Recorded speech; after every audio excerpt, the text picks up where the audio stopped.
Hey guys, Steve Moran here with another episode of Foresight TV. I am so excited. This is like one of my favorite times of the year. I've got Wendy Phillips who is here with me to. We're going to have a conversation here in a minute, but I want to just start by saying it's Thanksgiving time, and I just have been thinking a lot about you guys and who are actually out there doing the work of caring for residents and taking care of your team members. And it's so easy to get caught in the weeds and all the things that are wrong. And the media ask us to really focus on the bad stuff. But I would just beg you to think back over your week and think about one time where you just had an impact. It could be a tiny, tiny thing. You could pick up a pair of glasses that was dropped, or you could have gotten somebody a glass of water or given them a direction, or just said, great job that you did. And just hold that in your heart. And think about that and remind yourself that you are, with those kinds of actions, changing the world. So we are going to get into a great conversation with Wendy. She's got some really exciting stuff she's working on.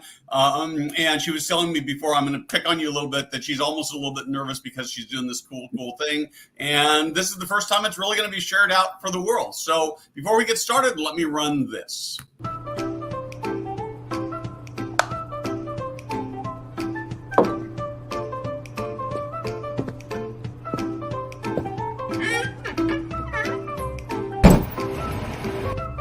Hey guys, Steve Moran here.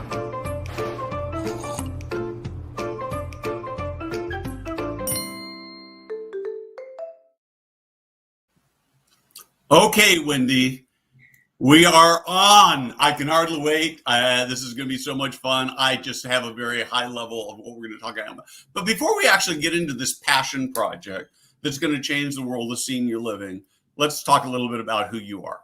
Sure. So I'm Wendy O'Donovan Phillips, CEO of Big Buzz. And Steve, thanks so much for having me on. It's always a joy and a pleasure to talk with you and work with you. And we've been doing what we do for 14 years, and it's time for some new horizons. Okay, so let's hear this big idea. Yeah, and it was funny before we got on when you said, that little impact that you have. I was like, oh, I had one of those imposter syndrome moments, like, oh, what a fraud. Like I have a confession to make. We have not been standing in the power that we really have, and the impact that we've had in senior living and in healthcare on the whole. So today I'm coming clean, and I'll tell it to you like this, Steve. I'll tell it to you straight. I started Big Buzz 14 years ago with about $200, and I put together some mailers, and I put out information mainly to my friends and my family about I have this idea that I'm going to do this like healthcare, senior care marketing firm, and like anyone send them my way. And we have been doing that now for some time, and I always get trepidatious sharing this part because I'm not sharing it to brag, but what I want folks to know about us is that we are one of 1% of women-owned businesses that have ever made it to $1 million in revenue. Wow. I appreciate that reaction. And I am frankly deeply disappointed in that statistic, and that for the whole 14 years that I've been in business, that stat of 1% has barely moved. And I will tell you this, in the care industry, there are so many lovely clients to be working with, and so many marketing solutions that that are changing the world. There's plenty of work out there. Like it was not easy, but it was not hard either. And so we are ready to stand in the power of really being who we are. And who we are is a group of certainly women-owned business, but Big Buzz is led by women as well. Our whole leadership team is a group of women. And in senior living, we work with a lot of women executives, right? And we're all put into in the last 20 years, marketing has become a very male energy system, when you look at the span of marketing over time, like since Shakespearean times, Shakespeare would market his one play inside of his other play. Like it was all about storytelling and connecting with people. And there was a lot of feminine energy, right? For centuries, that's what marketing was about, was like, let's look at all the possibilities and then connect with all the right people and tell the right story and inspire people. And in the last 20 years, we've gotten a very masculine energy going, where it's like, what digital marketing shall we put out there? What data is coming back to us? How do we act on that data to get more leads, conversions, clicks? And it's like, it's actually not at the end of the day about leads and conversions and clicks. It's about people. And women in particular have such a power to make those connections. So that's our it's not even really an announcement yet. It's just more, I'm a big believer that once you start talking about something and putting it out into reality, little whispers come back to you of like, oh my gosh, like you should know this person, or you should talk to this firm or whatever it is. So the loose idea is we're going to start replicating the Big Buzz model so that more women, minorities, people in general can buy in and help more senior living communities like we're already doing. So it's a way for us to extend our growth and our impact on the industry. And help more people. And then again, have more women achieve this very, very achievable milestone of having, maybe it's a franchise location that she grows to $1 million in revenues. It's not hard to do. Yeah, well, it's so interesting to me as you talk about this, because I am convinced the biggest challenge that most entrepreneurs have, maybe most leaders, maybe not true leaders, but people who are sort of on, would call themselves leaders, more managers, is to dream big enough. I'm working on a story right now for caring.com, who's one of our partners, right? And they do this Caring Stars thing every year. And so, and they've already announced the winners. And so this is stuff I can talk about. And the thresholds are frankly the threshold to become a Caring Star, and you don't even have to be contracted with caring.com to be a Caring Star. So that this is not a pay to play model at all. But when I look at the numbers, they've got, I think, 400, less than 500 buildings they include nursing homes. So out of 40,000 buildings, there's Caring Stars, and the standards are it's not that high. And it's just like, as I was writing this last night, it's like, guys, you've got so much opportunity out there. Yes. And it's why we exist. And it sounds like it's your new mission, right? Is to say, we're going to help you dream big and then to execute, right? And so that was the big secret, is that it's not a new mission for us. We've been doing this for 14 years. We're just starting to talk about it. Okay. And I fully agree with you. I was on the phone with two different operators this past week where, I asked, what is the big goal? Like, if we achieve this goal, like all of the wildest dreams of the organization and you executives are going to come true. And in both cases, they're like, if we just close the census gap, if we just get to 100% in occupancy. And I'm like, I have a hunch that if you were run over by a bus tomorrow and all you did was reach an occupancy goal, you'd be pretty disappointed in your life. And there's always that bigger horizon. And that, I think, has been the power that us women at Big Buzz have really helped, again, particularly other women in senior living, see, where when we work with a set of executives, a set of marketing executives, or a CEO and a COO in a community, we push them to look broader, that wait, you're spending $300 per location in marketing and you're getting what you're getting. And then what is the next horizon? What is out there next for you? And it is fascinating to me too. I know that you just went to Tony Robbins, and he's all about here's the dream and then blow it out, right? Okay. And so, and it's interesting how difficult it can be for people to say things, myself included, I had a dream to run $1 million firm. Now I have a dream to scale that further. For an internal senior living executive to say, I don't just want to play an occupancy game. I want to inspire my leadership team to go bigger and to, why are we doing what we're doing in it? In 10 years, who do we want to be? That's the conversation I have.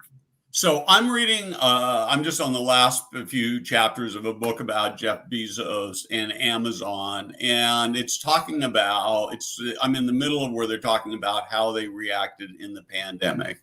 And honestly, it's a big, massive company. And they have gotten so big, they kind of suck in many areas. And the thing that really struck me in reading this morning, and I'm actually going to write an article about this, is that in the middle of the pandemic, they were so focused on two things. The first was taking care of their customers, making sure their customers had the products they needed and rapidly, which is a good thing. And secondly, they were frankly focused on making buckets and buckets of money, that they made decisions about their people who were working in the warehouses that were crushing people. And then when the workers would come back and say, wait a minute, this is putting me and my family at risk, Amazon's response was to shut them down and often to fire them. And so so what happens is that we get where I'm going with this is that oftentimes, I think for small entrepreneurs, we get into this situation where things are not going the way we want, and we lay blame someplace else. In my church organization, they're doing some Thanksgiving feeding stuff, and they're suffering. They can't find enough volunteers, and I know that in their minds it's the fault of the volunteers, but it's not the fault of the volunteers. It's the fault of the leaders who haven't built community. So let's talk about building community and how you did it with your organization and how you're going to do it outside. Yeah, I mean, especially in senior living, it's all about the people. And you've been such an inspiration to me in terms of like, where are the people hanging out? They're on social media. And I lecture all the time about, social media is nothing more than an open house happening for your community on the regular, right? And so, yeah, getting back down, and this is what we've been talking about for years as a firm, is like really putting people before projects, putting people before profits, putting people before data and digital. Like, it's not. I have actually asked my firm, the folks who work for me, to stop using the word user. The word user is only used in a drug, an illicit drug scenario, right? The user of heroin. Yep. Or the user of a website. And I'm not interested in users. I'm interested in families and residents who connect with the brand personality and the brand voice for a particular community, and connecting those dots, right? Making sure that those people are coming together. And there is no amount of digital marketing power that can just be turned on with the flip of a switch to make that happen.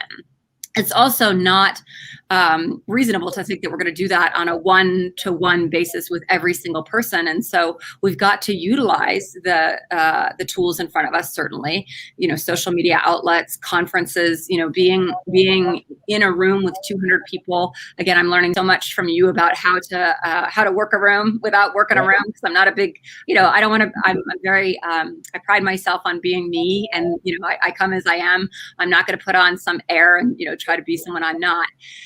But all of that translates onto the digital medium. That when if you and I got off of this live session and each Googled 10 different communities in a similar area, what we're going to come across is basically mostly you see a sea of sameness, because they're all working with one of probably 5 major digital partners in the senior living industry, and they're not really talking about their story. They're not really talking about what differentiates them, what their unique brand personality is. They might have like a brand standards guide like on the desk that's like, this is the book that we're supposed to follow, and it's got like some colors in it and some logos. But if you ask people within the organization, what really makes you stand out and why do people select this community over others, in most scenarios, internal folks can't answer the question, and certainly if internal folks can't, then prospects don't get it either. So to go back to those roots of, one of the cornerstone things that Big Buzz has always done is gather that voice of the customer data. And that started with, Ogilvy and the really large firms out of Chicago and New York, and has been going on since the 1950s, back the Mad Men era. And it's still, not only is it still important, I think it's more important now than ever, because because in the last 20 years, we have lost our way in marketing in the way of like, it's not all just users and digital marketing. Yeah, I so agree with you. I mean, I know I don't fit the demographic, but I love TikTok. And TikTok would not be a place that you might use TikTok. In fact, I've got an article, I don't think it's published yet, where I talk about using TikTok for hiring. I think that would be a great thing. But if you look at the TikTok style of doing videos, imagine that you were doing TikTok style videos with your team members about why they love working in your communities, with your residents about why they like how it was transforming their lives, with family members about how it gave them peace of mind. And those were splashed all over the front page above the fold. Yes. It gives me chills, right? Yes. And because the differentiation, and actually I'm going to do this a little differently because I want to hear from you. The truth of the matter is that most senior living communities sort of offer the same thing and their buildings sort of look the same. So how do you go about differentiating? I've got some ideas, but I'd love to hear your thoughts. Yes. So going with your TikTok example, that is one tactic that can be used to take the story to market. And again, so often when we go, I was at a conference with you recently, and there were a lot of really great educational seminars on digital marketing. And, our owner operators attend a seminar on TikTok or using social media for marketing. And then they go out there and they do it, which is great. That's better than not doing it. And the next level of that is let's survey, and I'm not talking about customer satisfaction surveys. Right. I'm talking about voice of the customer surveys, getting down to what is it about our community that changed your life? Not that you liked. Great question. Not that you liked, or not that caused you to pick us. I want to know how we changed your life. And I mean, this is what I've built my career on, is asking that question. And there are a myriad other questions that we ask, but that's the one that really gets people to light up and share these stories of transformation about how, for a family member, how for the resident, him or herself, how you transformed a life. It wasn't about a placement or a bed or a facility. God, can we stop saying the F word in this industry, please? Nobody wants to live in a facility and nobody wants to occupy a bed.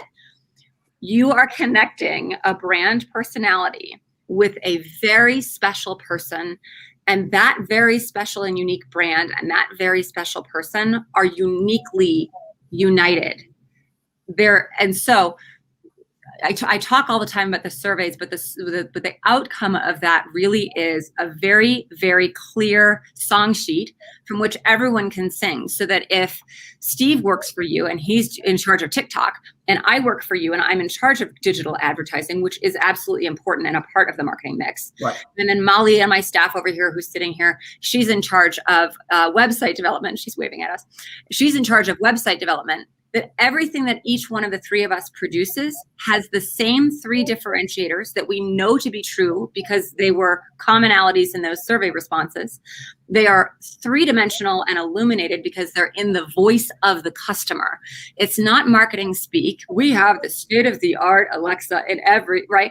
It's not caregiver speak. Your meds and your menus are going to be on point. No, right. It's not, it's not about nutrition and meds. It's not about state-of-the-art equipment. It's about, does this person feel at home in this brand? What if the whole industry mastered that? Just imagine the ripple effect of the change in the world. So Tony Robbins, you'll hear a lot about Tony Robbins in the next few weeks, but Tony Robbins talks about how our happiness is completely determined by our emotions.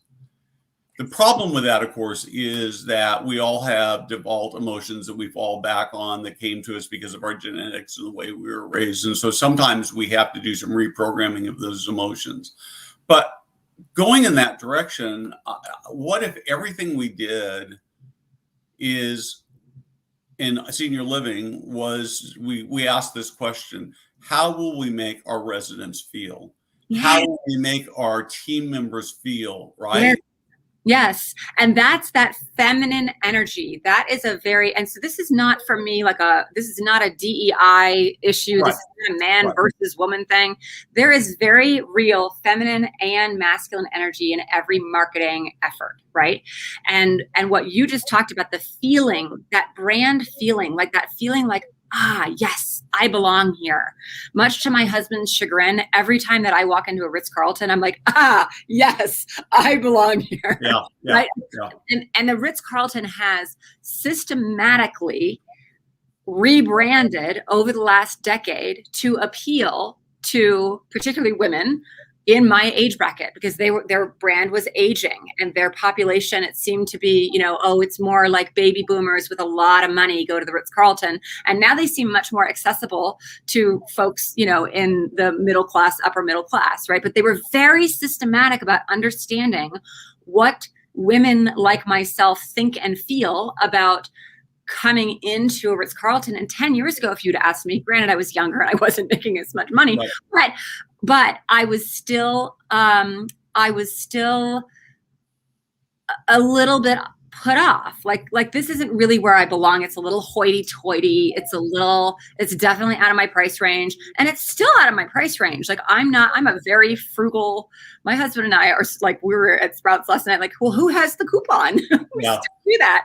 Yeah. And so, but they have systematically sought out a target persona, which is deeper than a target audience. It's not just, we're going to go after middle-aged women. Do I think of myself as a middle-aged woman when I'm having a bad day? Yeah. Yeah, that's right. Yeah. I really think of myself as this Wendy, vibrant, funny, maybe, kind of smart, like, and I deserve to like interact with brands where I belong, right? And so they've gotten down to, and the senior living industry has the power to get down to, who is the target persona that we are trying to attract? What are this person's fears, motivations, challenges? What keeps him or her up at night? What is it? And of that type of person, who do we already have in our community that aligns with that target persona? And then let's start asking them some questions. Let's start asking them, why do you feel like you belong here? What are the little things that we're doing that make a difference for you? What are the little things that we're doing that irk you? And let's stop doing those, right? That's exactly what the Ritz-Carlton did. That's exactly what Target does. That's exactly what Brookdale does. Like they're all like, and you don't have to have a lot of marketing and branding dollars to do it well. You just have to have the courage to stop shouting out a marketing message and putting all the marketing dollars in digital marketing, which is a push marketing effort, right? We're going to push our message out to you. Stop that for a second and invite in some pull marketing. Start listening and start looking at what your target persona, who your target persona really is, and what your assets are that match with that. And all boats will rise. Yeah. Several years ago, I visited a Watermark assisted living building in the San Francisco Bay Area, which is just a couple hours drive down there. And I was there for a little presentation. And I will tell you that it is the best visit of a senior living community I have ever had. And the reason it was the best is it just felt alive and energetic and like the people were living there, not dying there. And I wasn't there long enough, and I was there for another purpose. I didn't really get and maybe it was fairly early in my blogging career, so I'm not sure I was smart enough, but I realize now that it would have been possible to spend a day or two there and be able to dissect what it was that made that place so special. Mm-hmm. And it's possible for everybody to make their building feel better and unique. And it can be just down the street. But too often I've walked into buildings. I don't do it so much anymore, partly because of time and partly because I'm more known. But I'd walk into a building and I'd ask for a tour, and they tour me around, and they typically tell me how it's like a cruise ship, which would make me want to throw up because I don't want to live the rest of my life on a cruise ship. Who wants to do that? live on a cruise ship. I actually met a woman one time on a cruise ship who lived on the cruise ship. She was one of the most unpleasant, complaining people I've ever met in my whole life. And I thought, is this what cruise ship living does? But the differentiator is ultimately how you make people feel. Yes. And I think that gets missed. And I love that about what you're talking about. Yeah. So. And you can't make it up. I mean, if you and I were trying to make it up for Senior Living Foresight, we'd probably come up with 80% of what it really is. But it'd be flat. It'd be flat. It would be it would be in entrepreneur speak and marketer speak, right? But if you go and ask, your clients, or, in this case, a senior living community's residents and families, there just is this dimension that comes out of it. And it's so real. It's like Pinocchio becomes a real boy, and I love presenting it back to communities, because no matter how well a community thought that they knew themselves, there are always these light bulb moments of I've been trying to say it like that for years, and I finally can hear it. And then another beautiful part of it is that then the message lasts, when it's real and it's authentic and it's in the voice of the customer, and the COO wakes up on, next Tuesday and goes, I don't know if I really like it anymore. You can go back to the data and say, well, here's the data that tells us this is who we are. And then you can certainly still go back to your analytics and say, and we're seeing an uptick in website engagement and traffic after having rolled out this messaging, which we see all the time. Yep. So it lasts longer and it has a bigger impact. So what I'm hearing is all I need is somebody to do the messaging for me, and I can do it all myself. All I have to do is go ask my residents about what. Give us the question again. Yes. So my favorite question is, what are we doing best that you can't find anywhere else? Or actually, the way I said it was another good way of saying that. And we ask sort of the same question several different ways. But the way that I said it earlier was, how are we making life better? How did we improve your life? There we go. How do we make your life better? How we made your life better? I just think that, and honestly, and I think this is what you do too, as we look at what we do for both our sponsoring partners and our readers, our goal is to make their lives better. Yes. And when you do that, the profits take care of themselves if you're an operator. So we're almost out of time. We've had this. What an amazing conversation. This has turned into one of my favorite evers that I've done. So we've got some women who are watching this, and will be watching it in the coming week and saying, I think I need to connect with her and figure out, what does that look like? Yeah. So you mentioned earlier, what are the questions for the survey, and that you can do this on your own. And so you can get in touch directly with Steve or myself, bigbuzzinc.com, and you can just get a free copy of my book. So that's a good starting point. Or if you'd like to have a conversation, I spend the majority of my time anymore just connecting one-on-one with a lot of women but people in general, just having this discussion of, how do we go from where we are right now? Maybe you see some known weaknesses or gaps in the marketing, and you're kind of itching to take a different level conversation to the executive team or to your internal marketing team. And so I'm happy to do a free hour and talk through what that might look like and provide some tools to create a framework for that conversation. Okay, perfect. And then let's talk a little bit more about this big dream of helping other women, maybe in a franchise or something. What about that part of it? Yeah, so I see it as two tiers. Like I said, I mean, even just this past week, I've been on the phone with two different operators that were run by women. Again, it's common in senior living. And it's interesting when I have those conversations, women often say, "Oh gosh, this feels so different than any of the others that we've encountered."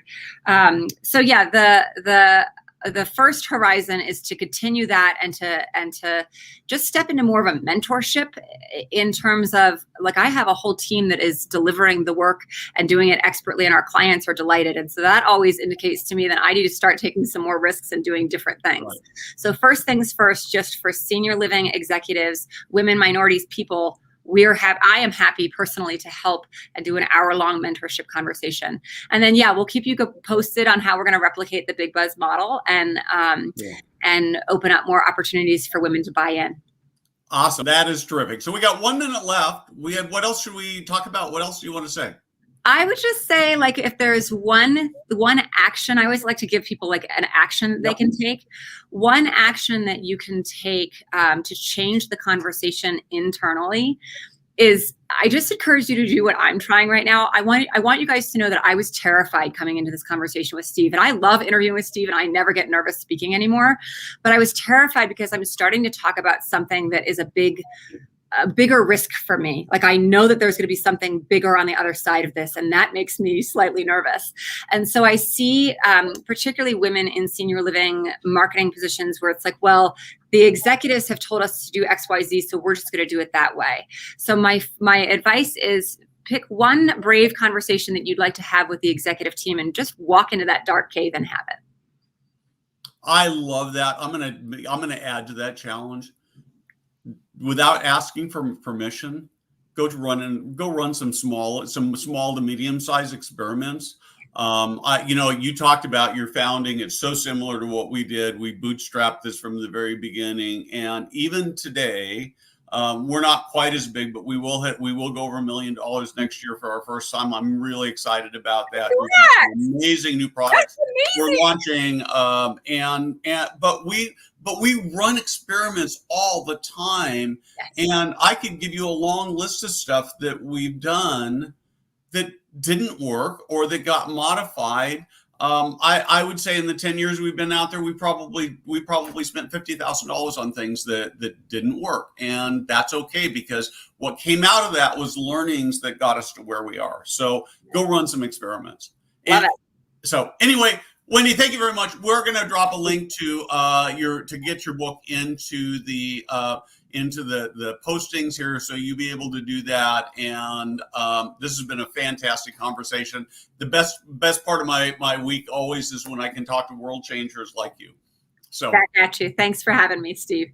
And thank you for watching. We will see you next week. Actually, we will not see you next week. We are going to take Black Friday off. We will be back in 2 weeks. Happy holidays.